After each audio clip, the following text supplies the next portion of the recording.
vous présenter Fraternité en Irak qui, grâce à la paroisse de Saint-Honoré-d'Eylau, organise cette conférence ce soir. Fraternité en Irak, c'est une association qui a été fondée en 2011, donc plusieurs années avant l'arrivée de Daesh en Irak. Aujourd'hui, maintenant que Daesh a été vaincu, que la plaine de Ninive a été libérée, on pourrait se dire que le plus dur a été fait et qu'il n'y a pas forcément besoin qu'on se mobilise autant que cela était le cas lorsque les chrétiens étaient réfugiés en dehors de la plaine de Ninive. Et pourtant, maintenant que la plaine de Ninive est libérée, maintenant que Daesh a été vaincu, eh bien c'est là qu'il faut que nous mettions toute notre énergie dans la prière, dans la manifestation de notre fraternité pour les chrétiens d'Irak, parce que c'est pas évident. C'est pas évident lorsque l'on a été réfugié pendant presque 2 ans et demi dans des grands camps de réfugiés, un petit peu dépendant de l'aide extérieure, de sortir de sa caravane, puisque ces camps de réfugiés étaient constitués de caravanes, et de repartir dans sa maison, dans la plaine de Ninive, pour la rénover, pour relancer son travail.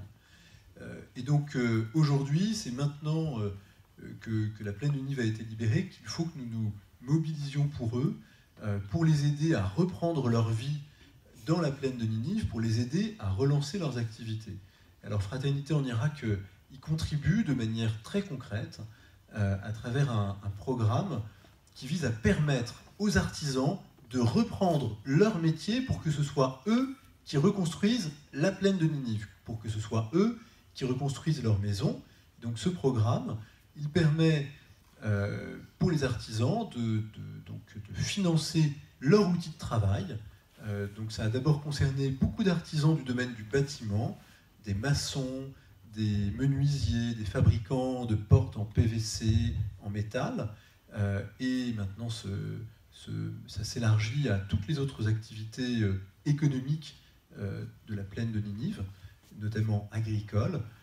L'idée est assez simple, c'est vraiment que ces personnes-là prennent leur avenir en main en finançant l'achat de leurs outils à 20% grâce à un don, parce qu'il faut les encourager, il faut leur donner une impulsion, et à 80% grâce à un prêt à taux zéro, de manière à ce qu'ils soient responsabilisés, qu'ils remboursent, et que ce ne soit pas juste une aide matérielle donnée sans suivi.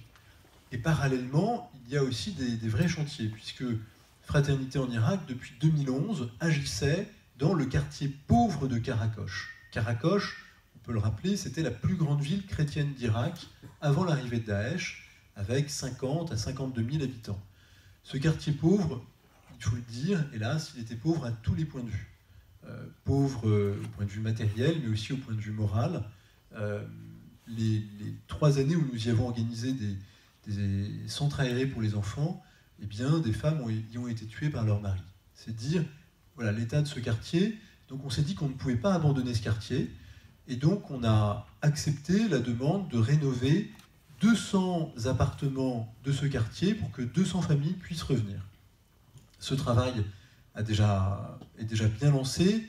Il y a plus d'une centaine de familles qui ont pu se réinstaller dans ce quartier, et c'est quelque chose de vraiment émouvant, après être allé dans un quartier vide et silencieux, de le revoir presque rempli avec des enfants qui courent.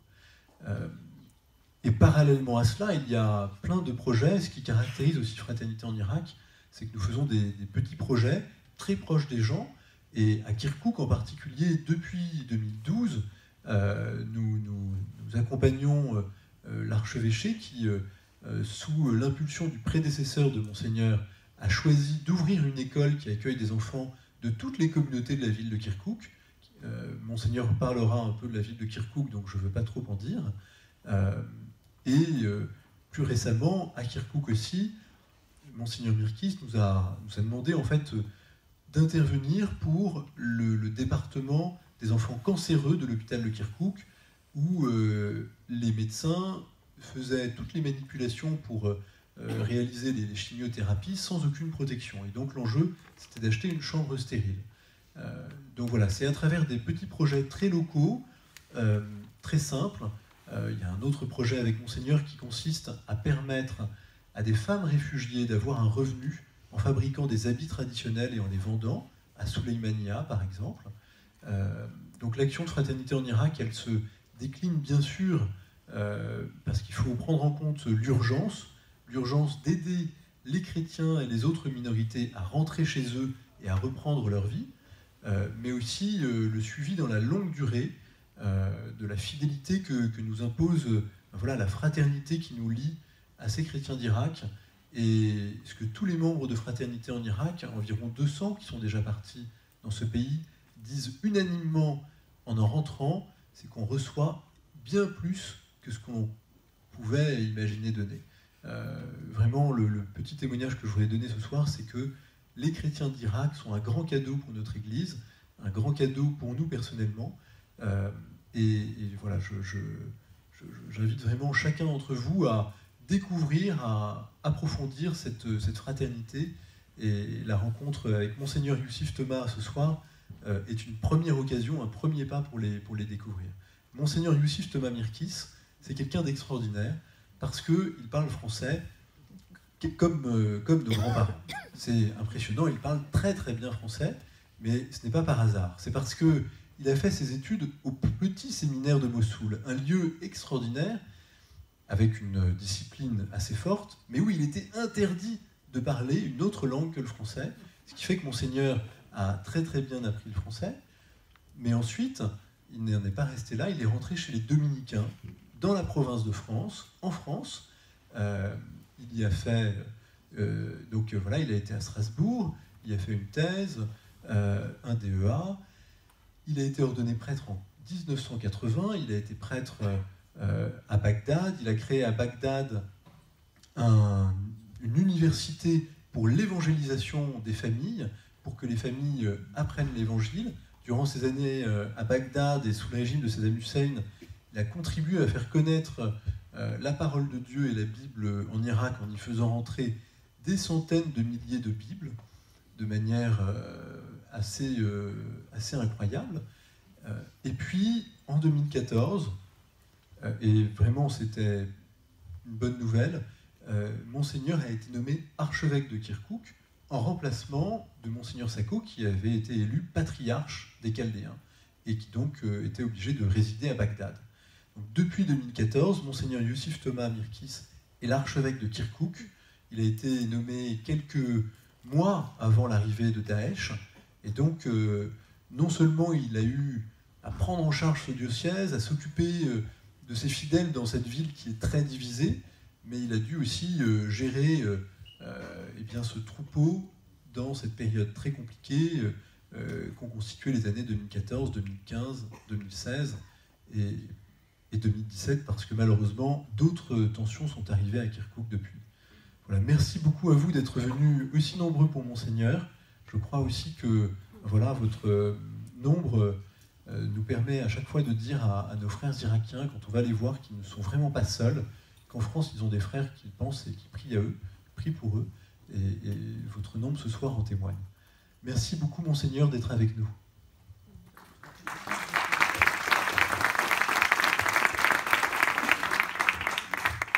Le Père Augustin me rappelle une petite consigne qui consiste à éteindre les téléphones, je pense, pour qu'il n'y ait pas d'interférence avec le micro.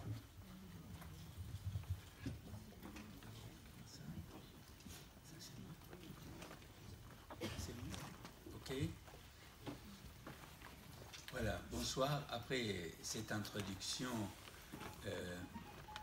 je ne sais pas, pour certains d'entre vous qui ont déjà été à droite et à gauche pendant ces 2 semaines où je suis arrivé il y a presque 2 semaines, j'ai rencontré d'abord vos évêques, les 115 évêques de France à Lourdes, et j'ai surtout voulu être le dixième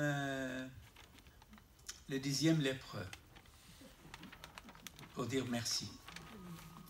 Il a suffi qu'ils disent merci pour que Jésus vraiment danse de joie.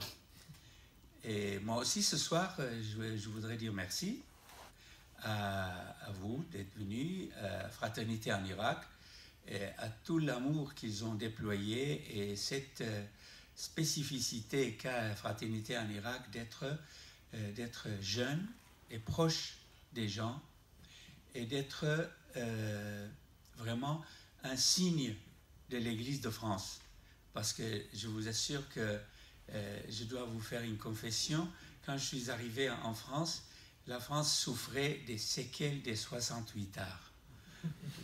Et les séquelles étaient tellement que notre province de France, notre ordre en France, souffrait de beaucoup de départs, c'était la morosité.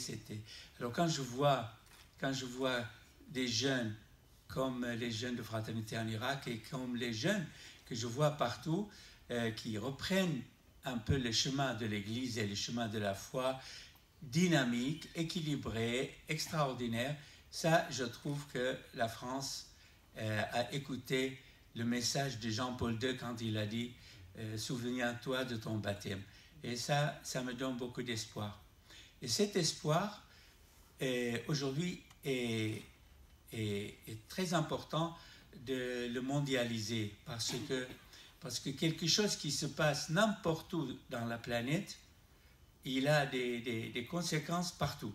Et c'est ce que j'avais dit il y a, en 2015, quelques mois après l'invasion de Daesh, j'avais été interviewé par Jean-Jacques Bourdin sur BFM et il a beaucoup d'audience.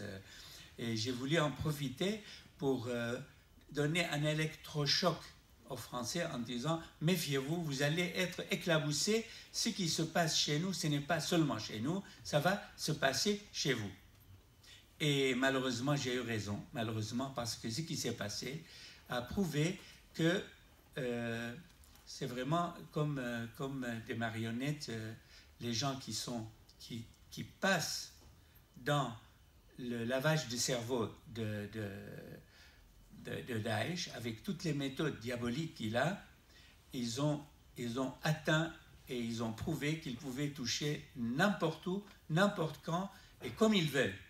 Et toutes nos machines de sécurité, et tout ce que l'Europe et l'Amérique et les pays disons, riches et développés se sont sentis vraiment incapables, en deçà de cette psychose qu'a créée Daesh. Et si l'Évangile, parce que parfois quand j'enseigne la théologie depuis 30 ans, dans l'Évangile, beaucoup de gens me posent la question pourquoi Jésus, surtout le Nouveau Testament, parle beaucoup du démon, parle beaucoup du diable, il n'y en a pas tellement dans l'Ancien Testament. Pourquoi est-ce que le Nouveau Testament insiste sur cette question? Bon, c'est parce que il y a une autre lecture du méchant, du mauvais, du mal. Et surtout, il y a une autre façon de le regarder et de répondre à ce mal. Jésus a combattu le mal, mais il n'a pas attrapé le mal. Il n'a pas attrapé le virus du mal. Donc c'est ce que j'ai dit dans une rencontre il y a 4 jours à Utrecht en Hollande. J'ai dit, j'ai découvert une chose, c'est que toute l'Europe vit dans la hantise du terrorisme. Il y en a de temps en temps, quelques-uns. Alors ici, il y a la hantise, il n'y a pas beaucoup de terroristes. Chez nous, il y a beaucoup de terroristes, mais on n'a pas la hantise. C'est-à-dire, nous vivons une vie normale. Nous essayons de vivre une vie normale, à tel point que quand, au 21 octobre 2016, il y a juste un mois, quand les 4 terroristes sont entrés dans la maison des filles que j'accueille, beaucoup d'entre vous ont entendu l'histoire, eh bien, elles ont été héroïnes. Elles sont restées sous les lits pendant 8 heures, dont 4 heures, les 4 terroristes étaient assis sur les lits. Et ils ne se sont pas rendus compte que les terroristes ne se sont pas rendus compte qu'il y avait des filles emmitouflées de couverture, et elles étaient là, elles ne bougeaient pas, et l'une d'elles, la guide, la cheftaine, ils se sont organisés pour qu'une seule soit en contact SMS avec Abu Douraid, notre responsable, et il a pu les sauver. Un miracle. Mais ce miracle-là ça veut dire que devant le mal, il y a toujours une brèche. Et cette brèche, je voudrais vous en parler aujourd'hui. Il y a toujours une brèche. Le mal est toujours faible. Et cette brèche, c'est Jésus qui nous l'apprend. C'est Jésus qui nous enseigne quand il dit « Allez prêcher, chassez les démons. » Allez chasser les démons. Et moi, j'ai vécu cette expérience que on ne peut pas être directif tout le temps. Donc, moi, la fraternité en Irak qui nous visite savent que je ne visite presque pas les étudiants et les étudiantes, surtout les 700 que j'accueille. Une seule fois, j'ai mangé chez elle, c'était le 22 décembre 2016, pour fêter le salut des filles de Daesh. Et on l'a fait dans la maison de Daesh. On l'a fait exprès pour chasser le démon de la peur. Parce que le mal vous fait peur. Et la peur vous paralyse. Ou vous rend méchant. Parce que vous allez répondre la gifle ou donner une autre gifle. Non. Je crois que Jésus est unique au monde.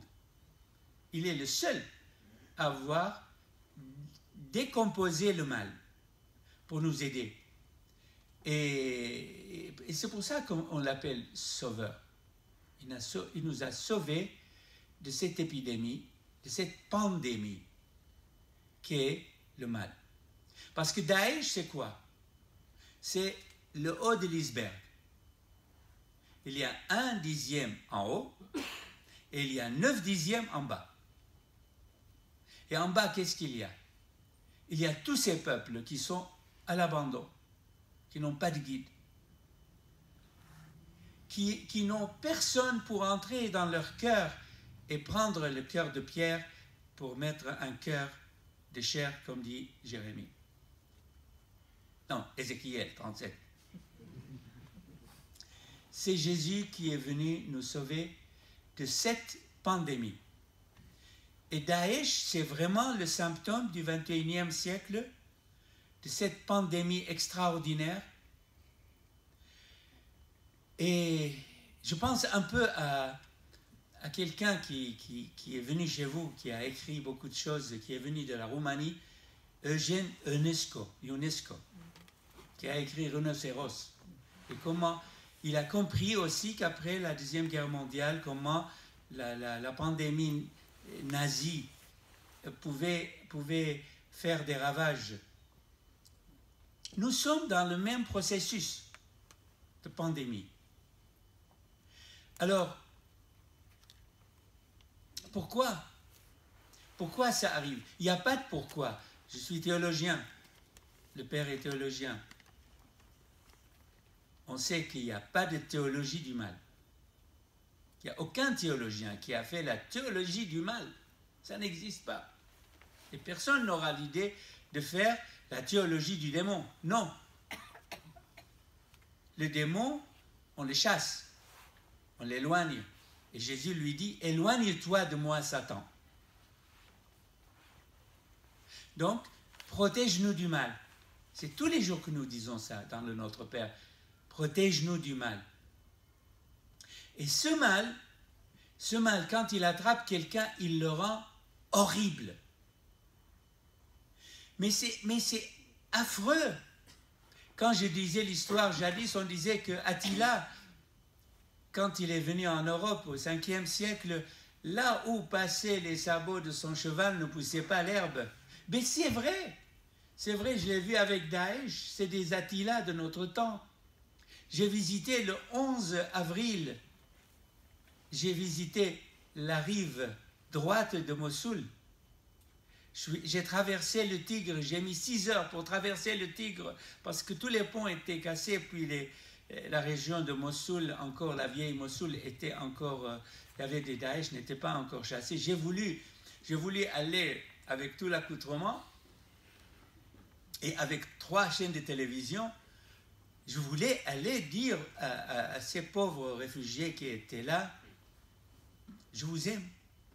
Nous, les chrétiens, nous vous aimons. Vous avez chassé les chrétiens de Mossoul, eh bien, on revient avec des vivres, des médicaments et de l'amour. Il n'y a rien d'autre à faire, rien. Beaucoup sur email, sur Facebook et tout ça, qu'est-ce que j'ai reçu comme injure? Des chrétiens qui disaient, ouais, au lieu d'aider les chrétiens, les réfugiés, tu t'occupes des musulmans qui nous ont chassés de Mossoul, mais bon. Ça, je sais, c'est une autre logique, mais ça, je ne tombe pas dans le piège. C'est justement le piège que Daesh veut. Il veut nous faire peur et distribuer des sacs de poubelles remplis de CD où on égorgeait les gens. Et il mettait ça sur YouTube. Et il le faisait exprès. C'est l'organisation terroriste qui est la plus rapide pour revendiquer les méfaits. Comme s'ils étaient vraiment fiers et décidés de le rester. Alors, du point de vue militaire, je crois qu'il y a un sursaut irakien dont on est fier aujourd'hui. En moins d'une année, l'armée, les peshmerga kurdes, les milices chiites, tout le monde s'est mis ensemble avec la coalition internationale. Bon, on les a démolis. Et on est en train de terminer les dernières poches qui existent encore en Irak. Presque, c'est fini presque. Et puis en Syrie, ce sera bientôt fini. Mais c'est plus compliqué en Syrie. Et en Irak, c'est un peu... c'est sur la bonne piste. Mais les séquelles de cette pandémie, les séquelles de cette épidémie, ils vont rester. Ils vont rester pendant des décennies. Mais je crois que pour une chose, malheur est bon. C'est ce qui s'est passé. Ça va réveiller des gens. Ça va réveiller des jeunes.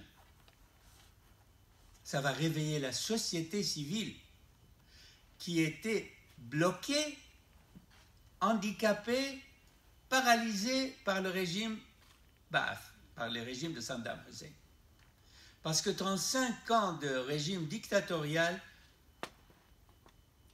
ont créé un vide dans le sentiment civique, dans le sentiment de l'appartenance, dans l'initiative personnelle.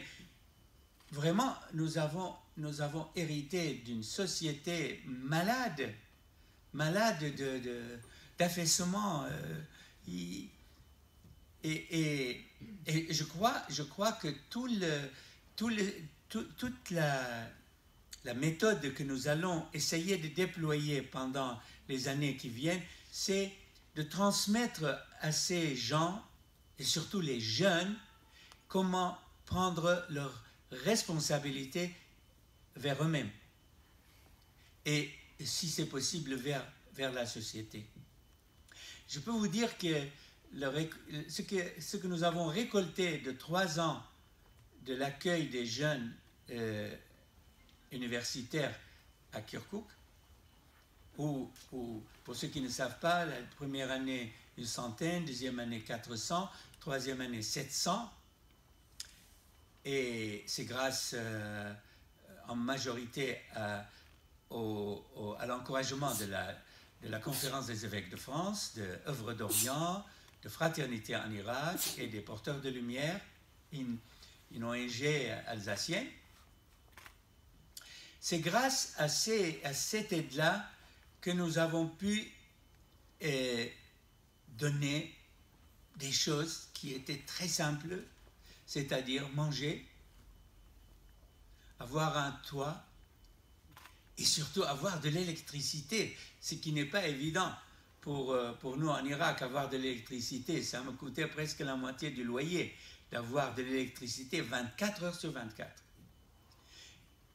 Et pour ces 700 garçons et filles, majorité filles, attention, majorité filles, ce qui est bien aussi, parce que la fille, la femme, la promotion de la femme chez nous, c'est que les filles ont compris très vite qu'il fallait absolument mûrir. Et je vous assure qu'elles m'ont donné satisfaction du point de vue réussite et succès impeccable. 400 filles, 300 garçons. J'ai peut-être penché pour les filles parce que elles sont plus en danger dans notre société. Donc, et c'est ça, l'épreuve du 21 octobre, ça s'est passé chez les filles, moi je crois. Je ne sais pas si les garçons, on n'aurait pas eu d'autres solutions du problème. Peut-être qu'on aurait eu ils seraient massacrés, ils auraient peut-être essayé de se défendre, etc. Les filles ont agi vraiment avec beaucoup de tact et de sagesse. Sur ces garçons et ces filles, il y a eu le beau cadeau qu'ils m'ont offert, une maturité. C'est-à-dire comprendre que ce que je faisais, c'était ni du prosélytisme, ni pour crâner en tant que chrétien. Non. C'était simplement pour leur dire, prenez votre vie en main. Nous avons besoin de vous. Et là, on a dépassé les premières peurs. Surtout certains Yazidis, leur famille leur disait, attention, les chrétiens veulent vous siphonner. Eh bien non, on ne veut pas de ça. On ne veut pas de prosélytisme. Notre projet était beaucoup plus grand, beaucoup plus beau pour le salir avec des méthodes très basses que certains peut-être pensent que c'est bien de le faire. Non, c'est pas bien. Il faut que les gens se prennent en charge pour regarder l'avenir et là, on regardera l'Irak autrement. Et cette génération, ils ont 18, 21 ans pour la majorité. Ces jeunes-là ont compris. D'abord, ils m'ont remercié en me donnant satisfaction, 100% de réussite. Sauf l'année dernière, sur les 400, il y avait un seul qui n'a pas passé l'examen. Bon, il y avait peut-être d'autres raisons, mais les autres, la première année et cette année, 100% de réussite. Et sur les 13 facultés de l'université de Kirkouk, 9 facultés, les premiers et les premières sont de nos élèves. Et 2 filles yazidis, de petites, de la première année, 17-18 ans, sont arrivées avec leurs notes et elles ont écrit « Voilà notre façon de te dire merci ». Ça me plaît. Et ça, je veux le partager avec vous. Parce qu'il n'y a pas que le malheur. Il y a, au milieu du malheur, il y a une joie comme celle d'Emmaüs. Et les yeux s'ouvrent. Et nos yeux s'ouvrent sur l'avenir. Et on peut trouver le partage, l'amitié, surtout ce qu'ils ont découvert, parce que ces pauvres garçons et filles, la majorité c'était des ruraux. Ils venaient de villages. Les 13 villes et villages, Faraj Benoît a dit Karakosh est la plus grande ville chrétienne. Bon, ils étaient 40 000 seulement Karakosh, mais le reste c'était des villages. Et la mentalité villageoise, ça veut dire une seule couleur entre nous. Alors, au début, certains disaient, est-ce que je peux habiter avec ma sœur? Est-ce que je peux habiter avec ma cousine? On voudrait être des gens de Karakosh dans cette chambre. Non, non, non, non, non. Vous acceptez de vivre avec les yézidis, les musulmans, les chiites, les sunnites. Bon, si les musulmans voulaient mettre le voile pour des raisons qu'on respecte, mais à l'intérieur de la maison, on ne fait pas de chichi. Vous vivez comme nous. Vous acceptez nos lois, c'est-à-dire, le premier de l'an, on a envoyé pour les 40 filles ou les 40 garçons 2 bouteilles, 2 bouteilles de vin. C'est pas beaucoup, surtout pour les Français. Bon, chacun avait une goutte. Mais c'était alors, il y en a qui ont tiqué un peu en disant, écoutez, pour les chrétiens, c'est pas interdit, c'est halal, il n'y a pas de problème. Alors, apprendre à laisser. Vous pouvez ne pas boire, mais nous, on va boire. Bon, c'est pas beaucoup, on ne va pas se saouler avec une goutte comme ça, mais c'était pour leur montrer qu'on a d'autres façons de regarder la vie et le monde, pas seulement interdit, pas interdit. Donc, peu à peu, ils ont accepté. Et j'ai vu l'évolution chez beaucoup d'entre eux. Et surtout, j'ai découvert que parfois, il y en a qui peuvent, dans leur belle jeunesse, aller vers des comme a fait Rand, qui ses parents lui téléphonent d'Erbil en disant Rand, hurrah, on te dit une bonne nouvelle, le consulat français nous donne la possibilité, on a obtenu d'émigrer en France. Alors ton nom est avec nous dans la famille, est-ce que tu laisses tout à Kirkuk et tu viens? Alors elle leur dit, mais comment je viens? Et si je viens en France, je suis en 2e ou 3e médecine. Qu'est-ce que je vais faire avec ma médecine? On s'en fout de ta médecine. En France, et qu'est-ce que je vais faire en France? Le gouvernement va nous donner à manger, il va nous loger, et nous serons réfugiés officiels. Elle dit, mais ici l'Église me donne à manger, elle me loge, et je fais médecine. Allez, je ne viens pas. Elle a 20 ans. Une fille, se séparer de ses parents et leur dire « Allez, je ne viens pas », ça c'est impensable. Eh bien, ils sont partis, elle est restée. Un jour, je sortais de la cathédrale et je vois quelqu'un qui m'embrasse ici. Je regarde, elle me dit « Je n'ai plus personne que toi ». Alors je lui ai dit « Bah, voilà, on relève le défi. Si je dois vendre ma voiture pour que tu continues ta médecine, je le ferai. Allons-y, continue. » Aujourd'hui, elle est en 5e médecine, il lui reste 1 an. Ça, c'est le plus beau cadeau. Ça, c'est l'hirondelle qui me donne le printemps. C'est mon hirondelle. Et des exemples comme ça à l'appel. Et ces 700, ils ont 700 familles. Les familles de 7 filles qui étaient bloquées sous les lits. Oh, il fallait voir, moi j'ai évité d'aller voir les familles parce qu'ils étaient furieux. Alors j'ai envoyé Abu Dorek, je lui ai dit va à Erbil, invite les 7 dans un restaurant, dis-leur, bon d'accord, bon c'était dur, mais c'est pas une raison de louper une année pour quelques heures avec Daesh. Ils sont revenus toutes, les 7. Elles sont revenues, elles ont continué, on a réussi l'année et on a fêté le 22 décembre. C'était la fête concomitante avec la fête des Yazidis et la fête de Noël. C'était au milieu et on a fait une fête, on a fait ce qu'on appelle le shera. Chacun apporte quelque chose à manger et on a dressé une table. Il faisait un peu froid, mais dans la maison de Daesh, et on a mangé, on a dansé, on a chanté, et c'était vraiment notre façon de résister. Résister, c'est le mot. Nous allons résister. Vous allez nous aider à résister, et aussi vous allez résister à cette ambiance planétaire qui est partout.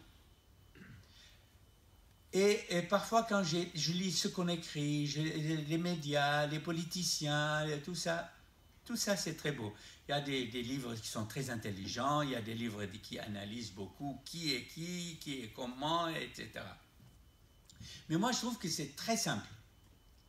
Pour nous, rester en Irak, en tant que chrétiens, même si nous sommes une minorité, ça n'a pas d'importance. Déjà nos aïeuls, les apôtres, ils étaient 11. Hein? Ils ont fait tout ce ramdam dans la planète. Donc, il y a Daesh et il y a l'autre versant.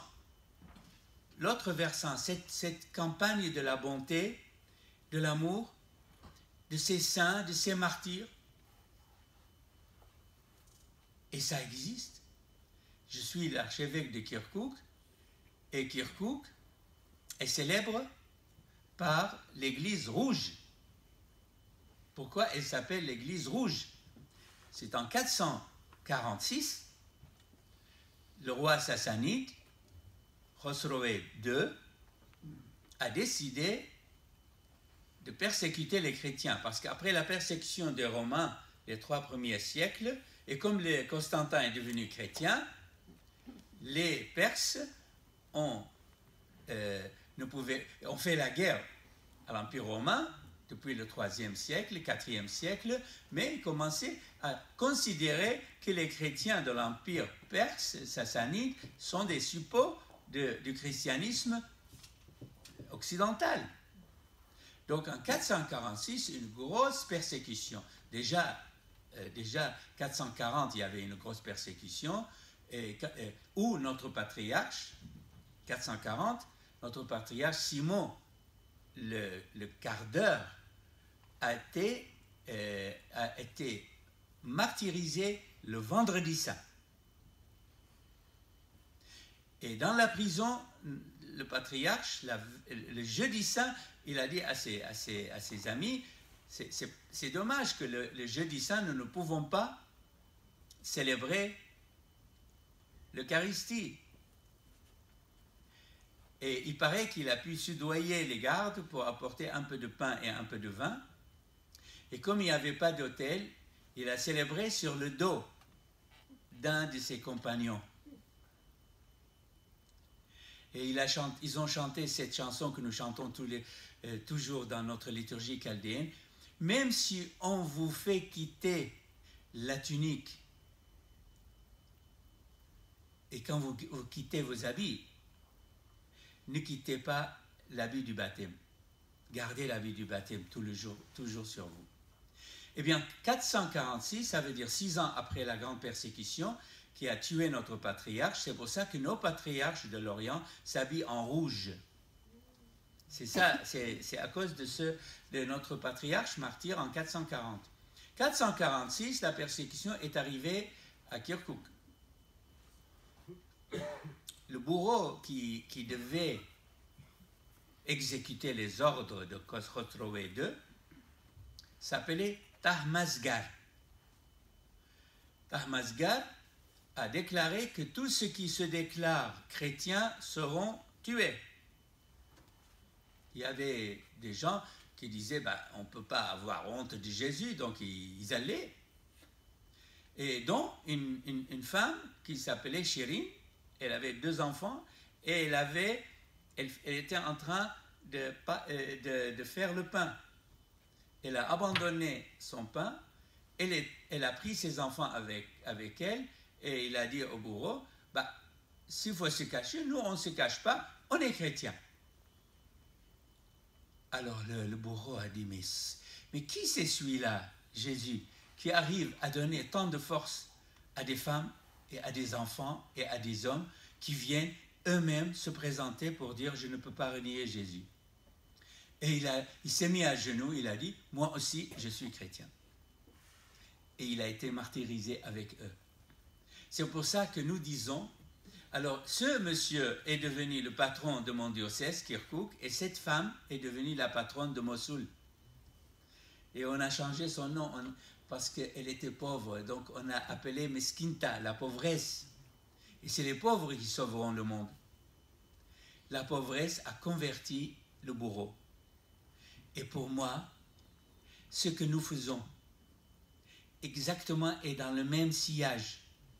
On essaie de dire à ces pauvres peuples que nous n'avons pas d'armes, nous n'avons pas de milices, nous n'avons pas de façon de résister, sauf nous restons avec vous et nous vous aimons.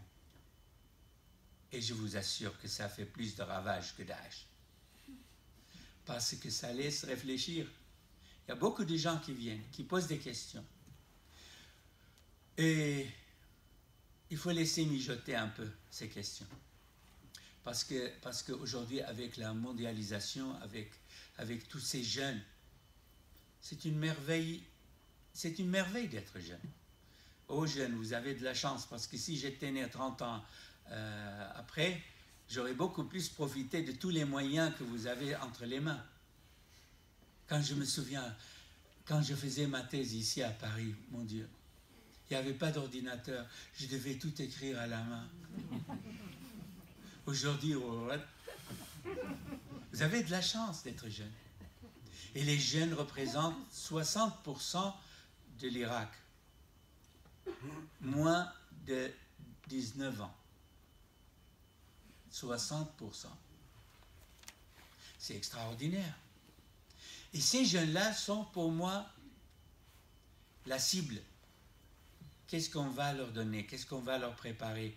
Du point de vue intellectuel, du point de vue spirituel.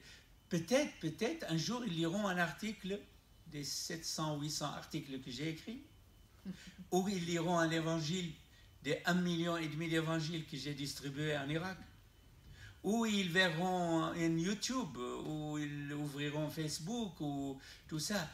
Il faut envahir ça. Il faut vraiment remplir de ce que nous avons, des richesses que nous avons. Donc, ce que nous essayons de vous dire, c'est beaucoup plus grand que de pleurnicher sur les malheurs des pauvres chrétiens d'Orient bon, non. Non, il y a autre chose.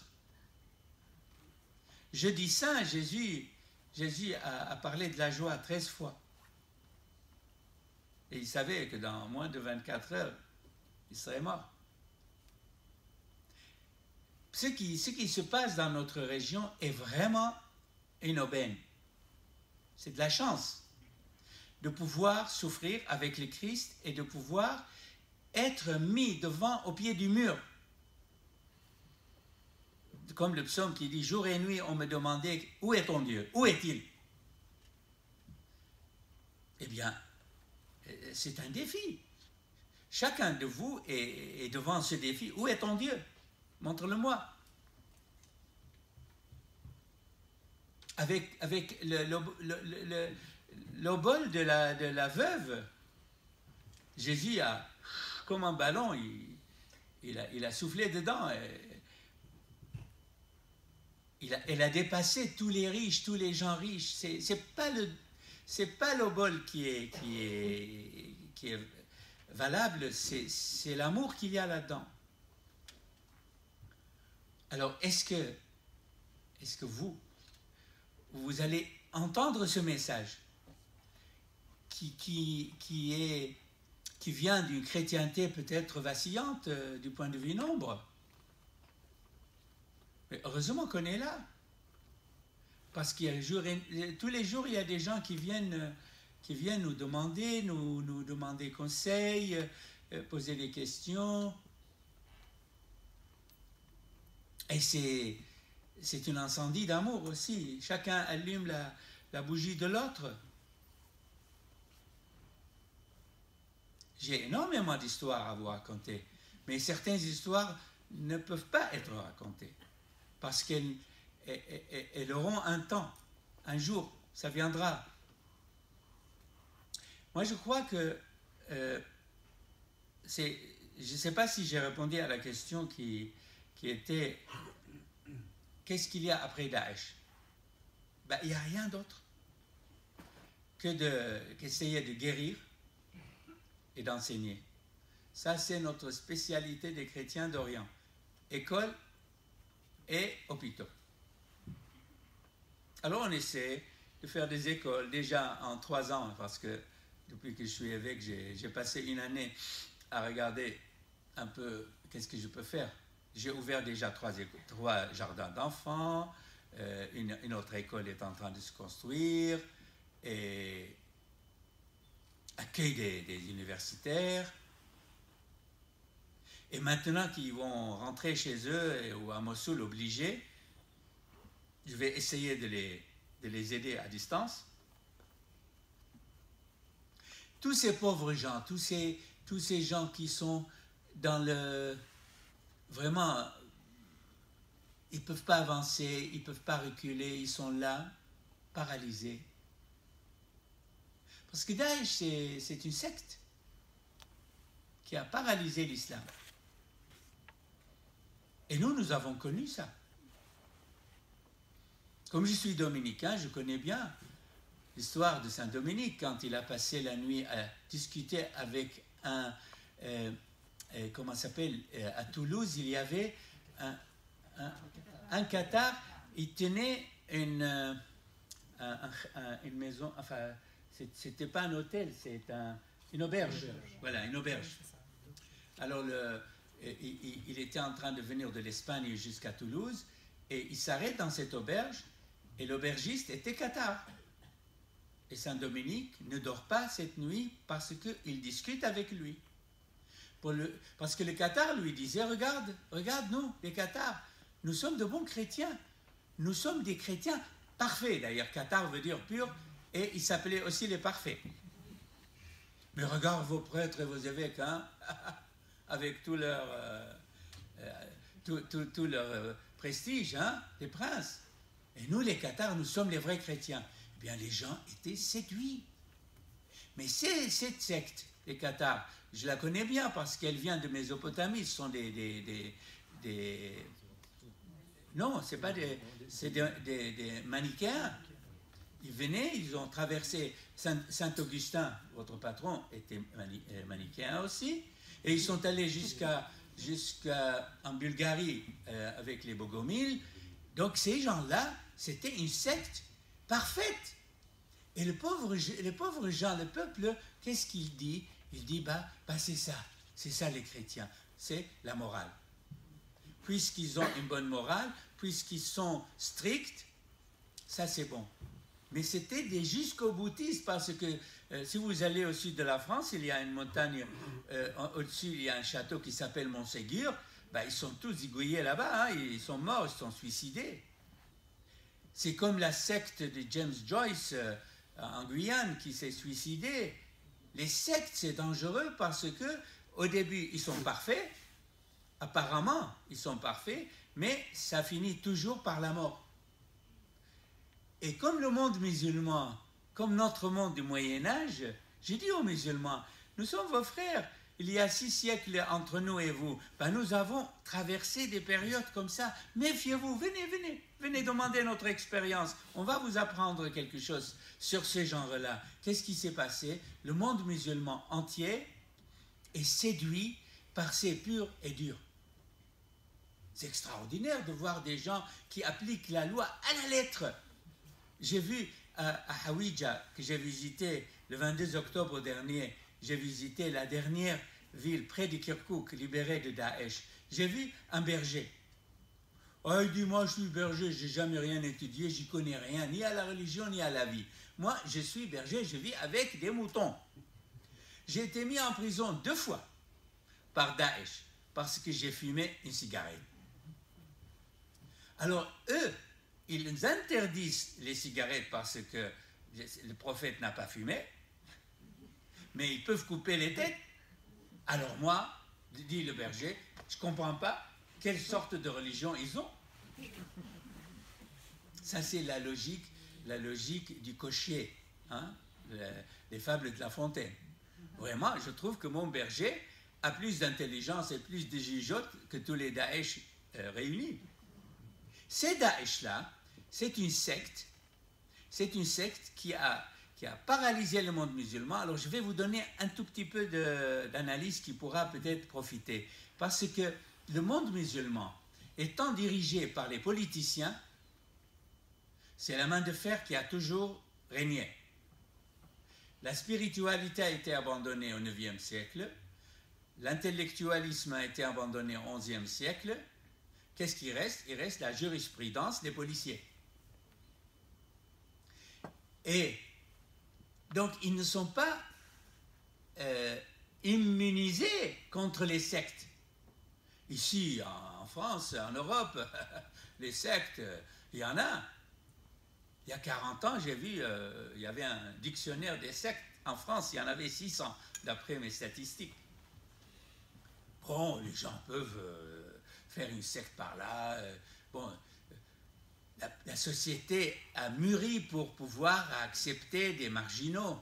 Mais ici, ce n'est pas des marginaux. Ici, c'est le cœur de la religion qui a été attrapé par une secte et peu à peu, ils vont faire éclater cette religion. Ce qui est très dangereux pour eux. Alors je dis aux musulmans, méfiez-vous, la balle est dans votre camp. Comment vous allez vous en sortir? Et tout le monde musulman tremble. Et tremble vraiment sur ses bases parce que cette secte-là pose des questions, même si on les tue, même si on les élimine de partout, mais les séquelles vont être très dangereuses. C'est pour ça que Saint Dominique, en faisant l'ordre des prêcheurs, il a voulu guérir la société européenne. C'est vraiment le premier Européen. Il est né en Espagne, il a travaillé en France et il est mort en Italie. C'est le premier Européen qui a essayé de faire quelque chose pour sauver la vie chrétienne par la prédication. Et il y a eu les franciscains qui ont équilibré par la pauvreté, etc. Donc, aujourd'hui, dans le monde musulman, dans le monde oriental, proche-oriental dans lequel je vis, je crois que nous aurons besoin de gens à l'intérieur du monde musulman qui se lèvent pour faire corriger le tir et essayer d'aider ces gens-là à trouver un sens à leur vie par la spiritualité et par la vie intellectuelle qui ont été trop longtemps abandonnés. Et l'illettrisme, malheureusement, sévit dans nos régions d'une façon accablante. C'est pour ça que la tâche est énorme. Il faut des écoles, il faut des universités, il faut des académies, il faut faire des émissions de télé, etc. Et il faut aussi les guérir. Et l'un de nos projets, c'est de faire quelque chose pour les personnes âgées qui sont abandonnées, parce que ça aussi, c'est une autre partie de la société, les enfants, les jeunes et les faibles, les personnes âgées. Je ne vais pas continuer, mais je compte sur vos questions et je vous remercie.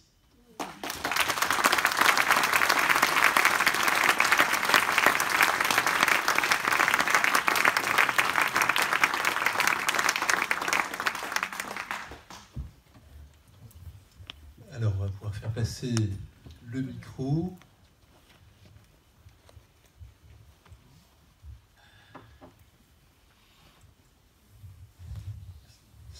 Merci Monseigneur, merci pour